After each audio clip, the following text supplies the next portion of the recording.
Almost 2 বছর আগে। 2 বছর আমি কোনো কাজ করি নাই just because of bachelor point. 2 বছর আমি ওয়েট করছি ব্যাচেলার পয়েন্ট আসলে আমি কাজ করবো, নাহলে আমি কোনো কাজ করবো না।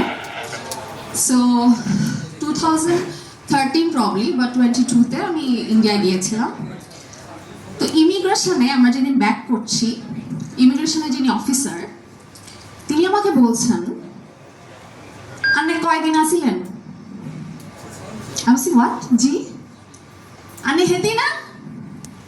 আমি না বুঝি নাই ফার্স্টে, আমি না মানে আই ওয়াজ সো নার্ভাস। আমি আম্মুকে জিজ্ঞেস কি বলকে তোমাকে জিজ্ঞাসা করতেছে, বুঝছে চিনছে যে তুমি অন্তরা। আমি বলছি কি? সরি সরি সরি আমি বুঝি নাই। আইসি 10 দিন হয়েছে।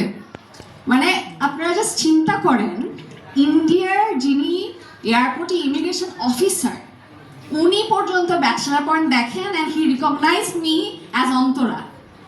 মানে মানে I was really shocked and surprise যে এত মানুষ ব্যাচেলার পয়েন্ট দেখে।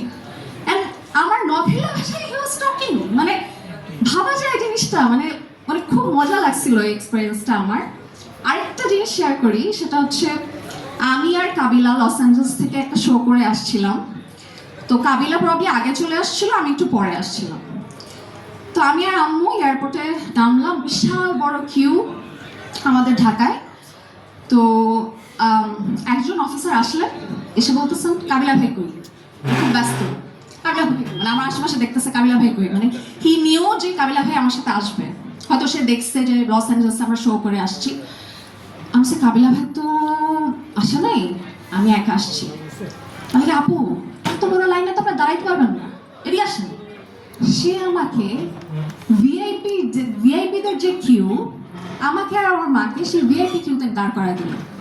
উই ওয়ার সো সারপ্রাইজড যে এত বড় অনার, মানে এবং সে নিজে রিস্ক নিয়ে, তার চাকরির রিস্ক নিয়ে সে আমাকে আর আমার মাকে ভিআইপি কিউতে দাঁড় করা দিল। যে এই শুনেন, এটা কিন্তু অন্তর আপু, তাড়াতাড়ি ওনারটা করে দেন, উনি যেন তাড়াতাড়ি চলে যেতে পারেন। ভাই চিন্তা করেন, মানুষের ভালোবাসা কোন লেভেলে না গেলে সে কিন্তু তার কিন্তু চাকরির সমস্যা হতে পারতো, বা হয়েছে কিনা আমি জানি না, বাট কতটুকু রিস্ক সে নিয়ে, কতটুকু ভালোবাসে সে আমাকে, আমার ক্যারেক্টারটাকে, সেই রিস্কটা নিয়ে আমাকে ভিআইপি কিউতে দাঁড় করায়। আমাকে 5 মিনিটের মধ্যে আমার সব কাজ রেডি হয়ে গেল এবং আমি আর বের হয়ে গেলাম। And my mom, she was so proud that day. আমার কান্না আসতেছে। আম্মু স্মাইলড অ্যান্ড সেড, তুমি কিছু হইছো আসলে, এতদিনে তুমি কিছু হইছো। আমরা প্রথম থেকে চাইতাম না যে তুমি কাজ করো, বাট এখন মনে হচ্ছে মানুষ তোমাকে কত ভালোবাসে। So I am so grateful to my audience.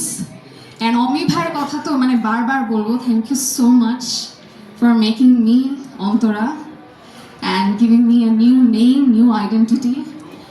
And আমি যেটা বললাম, আমি 2 বছর কোনো কাজ করি নাই, I waited for bachelor point, যদি আমাকে একটু ব্যাচেলার পয়েন্টে কাজ মানে আমাকে নেয় ব্যাচেলার পয়েন্টে, ওই আশায় বুক বেঁধেছিলাম। And finally I am here, I am feeling so proud. Thank you so much Omi ভাই। আশা করছি এবার সিজন 5-এ আমরা ফাটিয়ে দিব ইনশাআল্লাহ। Thank you so much.